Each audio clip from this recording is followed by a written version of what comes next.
Wala na sa Scarborough Shoal ang floating platform ng China na 3 linggo nang nananatili sa lugar. Ayon po sa Chinese Embassy, mission complete na umano ang isinagawang scientific research sa naturang bahura. May report si Patrick De Jesus. Panibagong kuha ito ng Philippine Coast Guard sa nakitang floating platform sa Scarborough Shoal o Bajo de Masinloc. Makikitang nakakalas na ang iba't ibang bahagi nito na isinakay sa isang Chinese research vessel. Sa Maritime Domain Awareness Flight naman ngayong Miyerkules, kinumpirma ng National Task Force for the West Philippine Sea na wala na sa Bajo de Masinloc ang floating platform. Yung platform na dinisassemble nila yesterday is no longer there in Bajo de Masinloc. And the Chinese research vessel na nagtutow nung platform na yun for so many days already, wala na rin sa Bajo de Masinloc.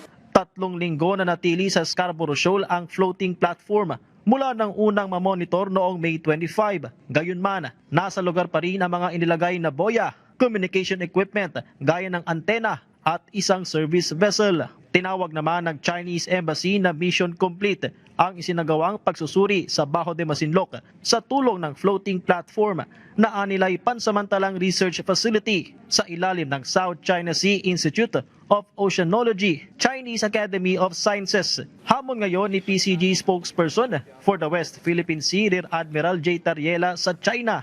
Ilabas ang mga nakuhang data kung totoong para sa marine scientific research ang naging aktibidad ng floating platform.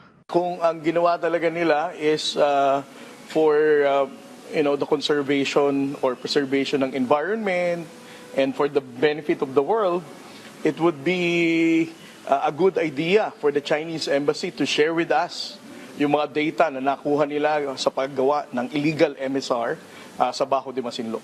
Iginiit ng National Task Force for the West Philippine Sea na tanging ang Pilipinas lamang ang may karapatan at jurisdiksyon sa Bajo de Masinloc. Kaya't ipagpapatuloy ng mga kinaukulang ahensya ng gobyerno ang pagpapatrolya at iba pang aktibidad na naayon sa batas. Patrick De Jesus para sa Bayan.